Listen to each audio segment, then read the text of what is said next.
There is a moment where you realize that everything you were taught about money, success, and building a life was not designed to set you free. It was designed to keep you useful. Not to yourself, to someone else. That quiet, unsettling realization is where real thinking begins.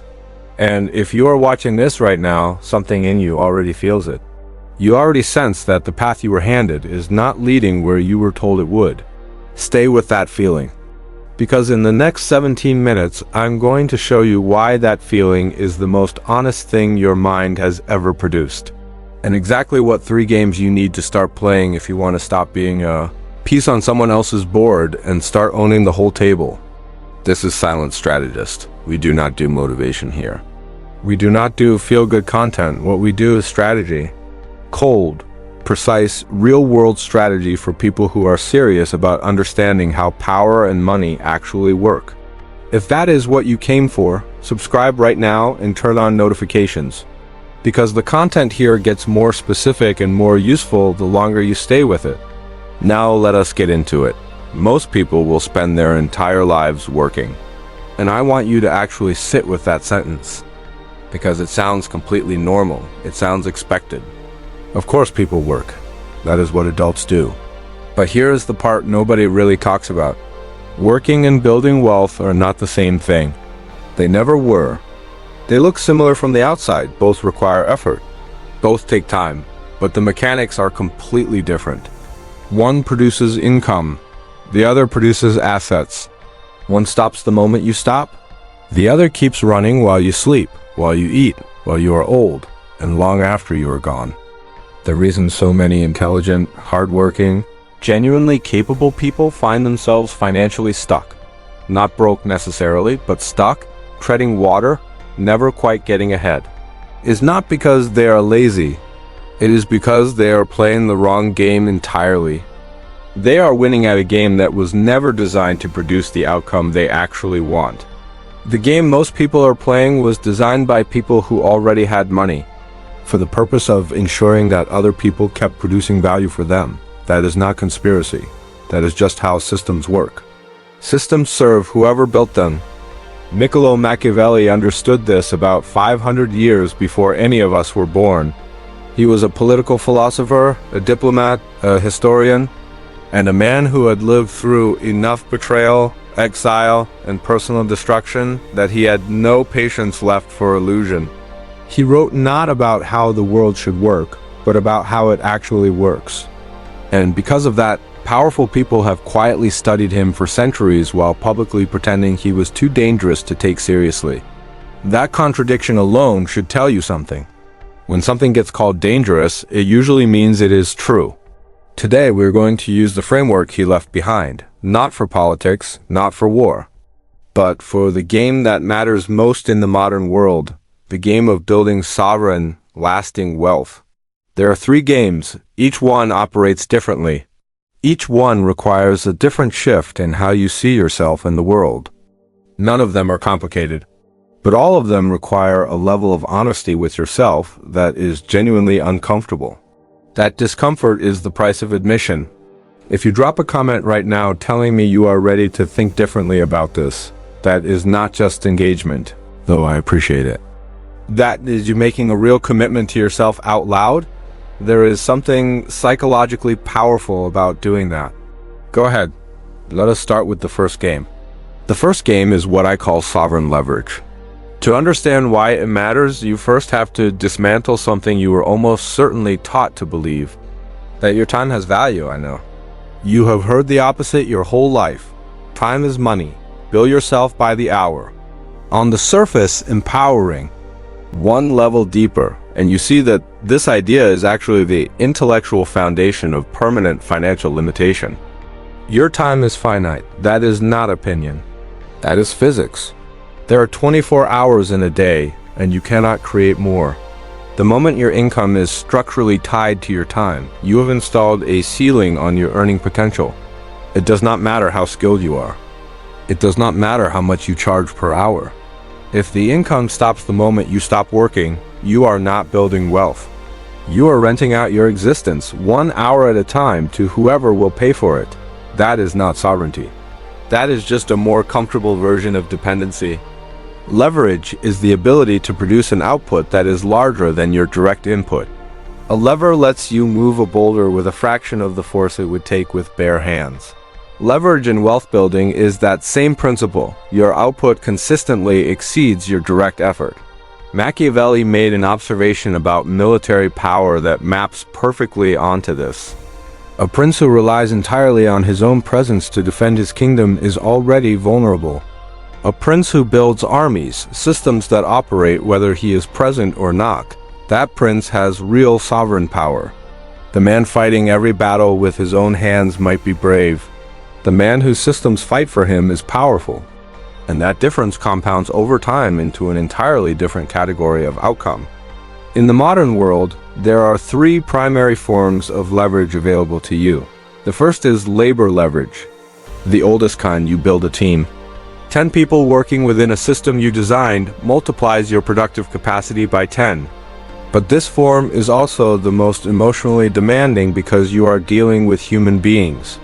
Their motivations, bad days, egos, and ambitions. Machiavelli warned about the unreliability of mercenaries, people fighting for pay rather than conviction. That warning applies directly to team building. A genuinely aligned team is a force multiplier. A team just collecting paychecks is a liability wearing the costume of productivity. If you want to build through labor leverage, invest in your leadership as seriously as everything else. It is the whole game. The second form is capital leverage. Money working for money. Assets generating returns without your direct involvement. Genuinely powerful, but you need capital to access it. Capital leverage is a destination, not a starting point. You do not begin here.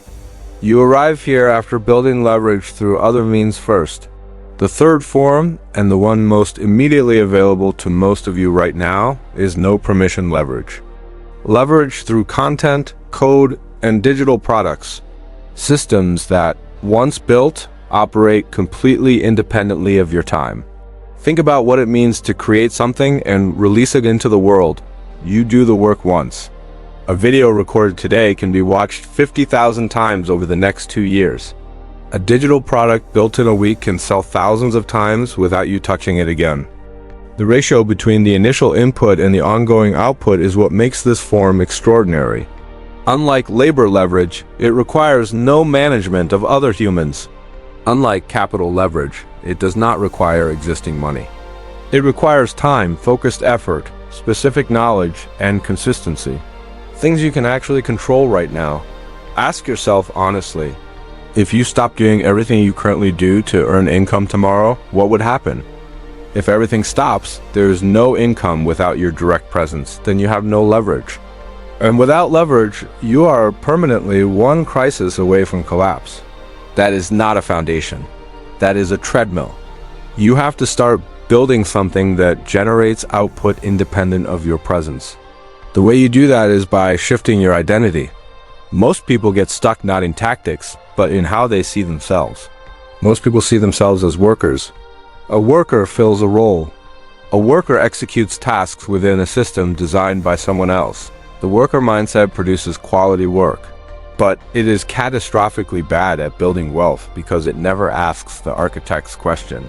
How does the whole system work and how do I build one of my own? The architect does not lay the bricks. The architect designs the structure that other people and systems then execute. When you shift from seeing yourself as someone who does the work to someone who designs systems that do the work, everything changes. Your questions change. Your priorities change. You stop asking how you can get better at executing a task, and you start asking how you can build a version of this that runs without you. Start building it now. Even if you are fully employed right now, you can begin building leverage on the side. The leverage you build on the margins of your current situation is what will eventually replace it. Now the second game. This one is more psychological, and in many ways more immediately actionable than the first. The second game is optic warfare. Value is not objective. I want to say that again because most people do not actually live as though they believe it. A diamond is compressed carbon. A designer bag is leather and stitching. A first-class seat covers the same distance as economy. The prices are not just different, They are incomparably different. Not because of any objective functional difference, because of perception, because of story, because of what the buyer believes they are getting. This is how human psychology actually works. We evaluate things through context and through stories we tell ourselves and that others tell us. Once you understand that value lives in the mind of the buyer, not in the thing being sold, you realize that managing perception is not dishonest. It is the actual work of creating economic value in any market. Machiavelli said something that should be pinned to the wall of every person who sells anything. Everyone sees what you appear to be, but few experience who you really are. The market does not reward your actual competence. The market rewards your perceived value. And those two things are related, but they are not the same. In the short and medium term, perception drives nearly everything: your prices, your clients, your opportunities. All of it is filtered through how people perceive you before they have enough experience to evaluate you accurately. There is a principle I call manufactured scarcity, and this is where a lot of people in service work, coaches, consultants, designers, writers, developers leave enormous money on the table. When you are always available, you communicate low value. When you reply to every message instantly, accommodate every request without friction, you are not being generous. You are signaling that your time has no cost. The market treats it accordingly. Strategic unavailability, having a wait list, taking a day to respond, being selective about what you take on, increases your perceived value. Not because your work changed, because scarcity is one of the most powerful drivers of perceived value there is. When something is difficult to access, we assume it must be worth the difficulty. Work with this deliberately. Think about how you present yourself professionally right now. Your pricing, your communication, how you respond to inquiries. Ask yourself honestly, do I come across as someone in high demand with standards who selects their work carefully? Or as someone grateful for whatever comes along? Both approaches can close deals, but they close very different deals at very different prices. Compounded over time, that difference is enormous. If this is landing for you, drop a like on this video. It helps the content reach more people who need to hear it. The words you use to describe your work are not just labels. They are anchors for perceived value. A graphic designer and a brand strategist may do overlapping work, but the market prices them completely differently. A writer versus a conversion specialist. A coder versus a systems architect. The framing creates different expectations about value and entirely different conversations about price. If you are not just making logos, but thinking about how a brand's visual identity positions it in the market, brand strategist is actually the more accurate description. Name your work at the level it actually operates. You will attract clients who think at that level and are willing to pay accordingly. One more element of this second game worth addressing: professional restraint. When you overshare your difficulties, your internal uncertainty, your process struggles, you are eroding confidence. A client does not need to know the project hit a wall in week 2. The client needs to know the project was delivered as promised. The feeling you are selling in any service work is certainty. The feeling that this person has this handled. That I made the right choice. That I can stop worrying. Every interaction should reinforce that feeling. This is not deception. It is understanding what people are actually buying. They are not buying your effort. They are buying the outcome and the confidence that comes from working with someone who clearly knows what they are doing. Now, the third game. And this is the one most people resist most strongly because it requires the deepest shift. The third game is the infinite game. And to understand it, you have to understand why most people who do achieve financial success eventually lose it. Here's a pattern that plays out over and over. Someone works hard, builds something real, reaches a level of success. They start to feel like they have arrived. They relax the disciplines that got them there. They make decisions from comfort rather than strategy. And slowly, almost imperceptibly, what they built starts to erode. Not from dramatic external catastrophe, but from within, from the softening of habits. The loosening of standards. the gradual replacement of the discipline that built the thing with the comfort that the thing produced. Machiavelli studied the rise and fall of empires with forensic precision, and his conclusion was always the same. Empires do not primarily fall because of external attack. They fall because of internal decay. Success breeds comfort, comfort breeds complacency, and complacency breeds vulnerability. The enemy that ultimately destroys a great empire is not the army at the gates. It is the softness that accumulated inside the walls over years of prosperity. This applies to individuals just as directly. The discipline that builds wealth is the same discipline that preserves it. And one of the most dangerous moments in anyone's financial journey is when they feel like they have won. Because wealth is not a finite game with a finish line. There's no number you reach where the scoreboard freezes, and you are permanently safe. The moment you start playing as if the game has ended is the moment you begin moving backward. Warren Buffett has said that his first rule of investing is never lose money. His second rule, never forget the first. Walk through the actual mathematics of why this matters. If you lose 50% of your wealth, how much do you need to gain to return to your starting point? Not 50%. You need a full doubling, 100% gain, just to get back to zero. That asymmetry is not intuitive. A 50% loss and a 50% gain are not equivalent. They are dramatically different. This is why protecting against catastrophic loss is not timidity. It is the structural foundation of long-term wealth building. You cannot compound if you keep getting reset. The practical expression of this is the barbell strategy. Rather than taking moderate risks across everything, which sounds balanced but produces permanently mediocre results, you operate in two very different zones. The majority of your assets, your core financial foundation, you protect with extreme conservatism. You accept lower returns in exchange for genuine stability. The foundation cannot be destroyed.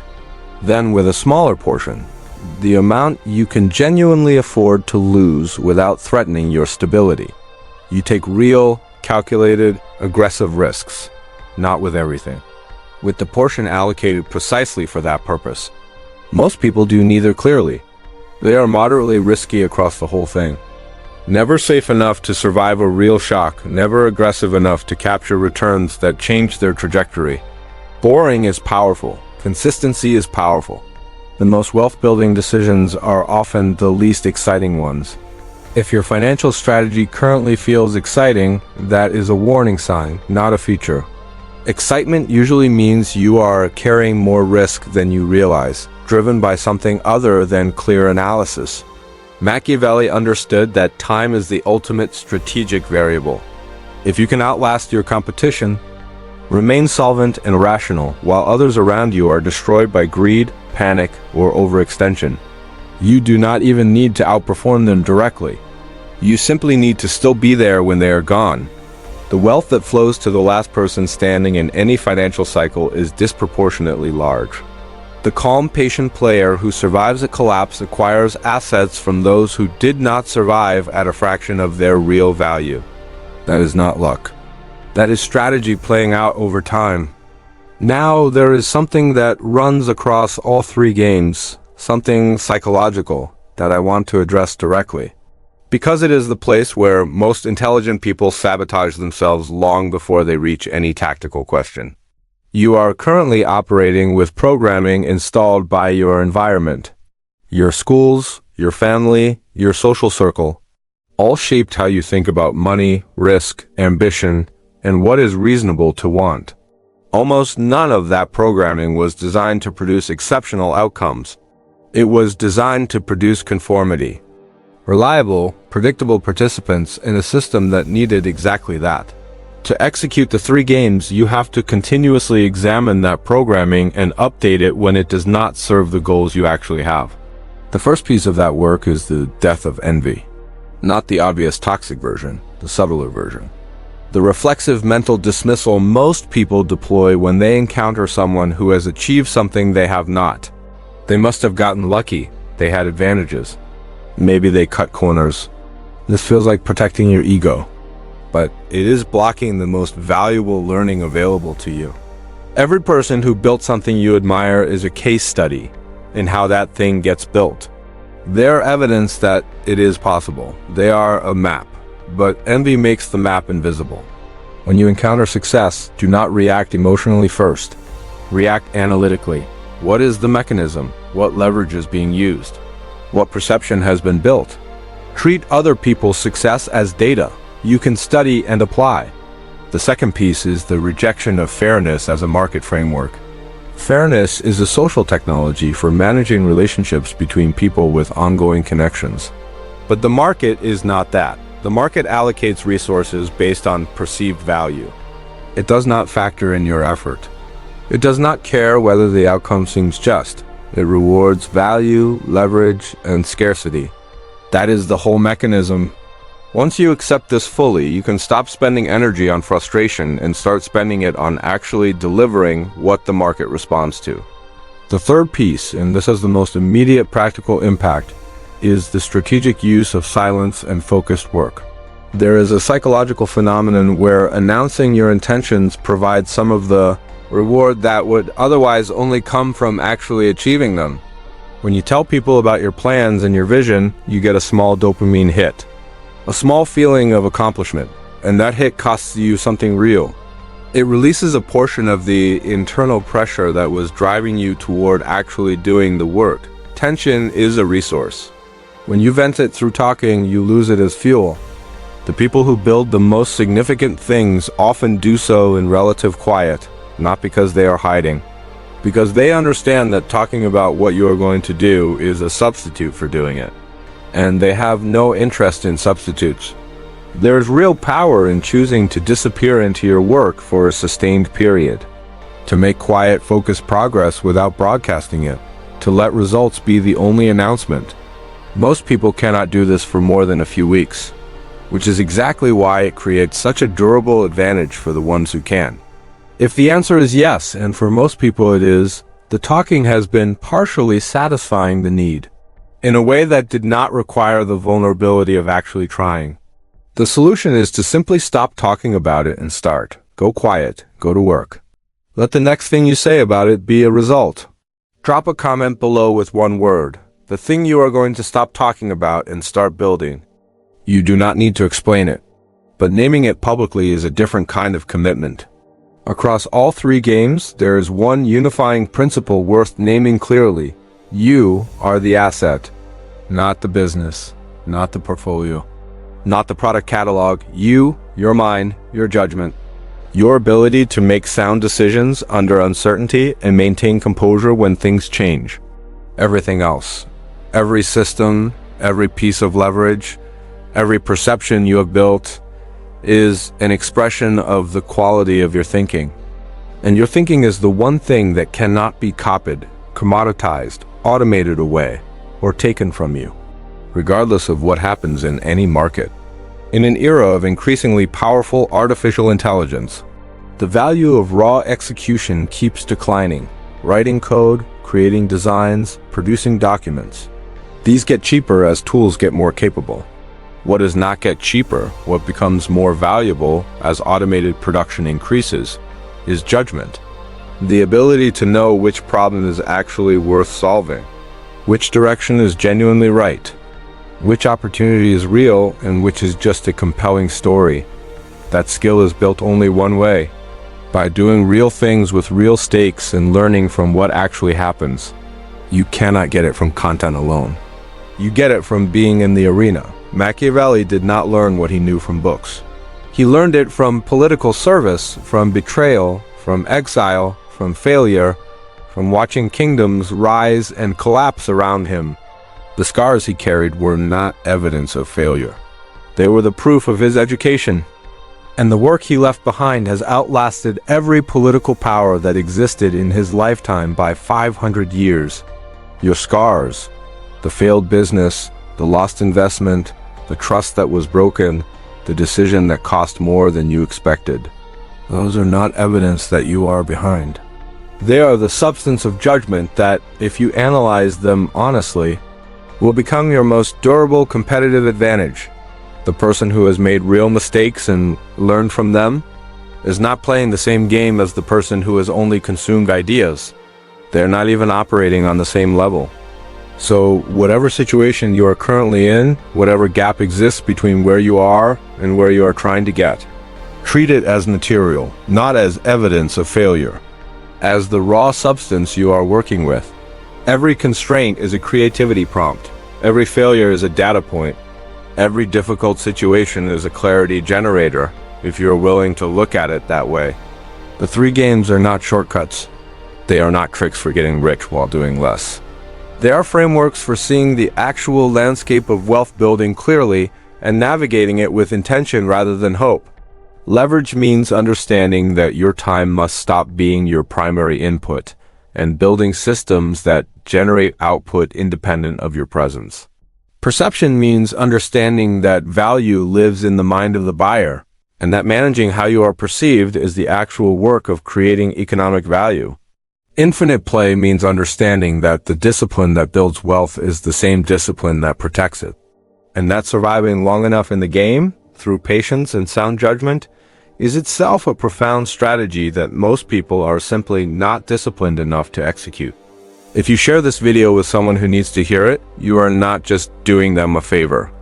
You are putting something genuinely useful in front of a mind that might do something real with it. Think about one person in your life who is stuck trading all their time for a number and wondering why it never compounds into something real. Send this to them. The content on Silent Strategist goes deeper than any single video can cover. If you have watched this far, you are clearly not looking for surface-level motivation. You are looking for frameworks that hold up when applied to real decisions. That is exactly what this channel is built for. Subscribe if you have not already. The next video builds directly on what we covered today. And you will want this foundation in place before you get to it. The board is set. The pieces are moving. The question is not whether the game is being played. The question is whether you are playing it deliberately, or whether it is being played on you. That choice belongs entirely to you.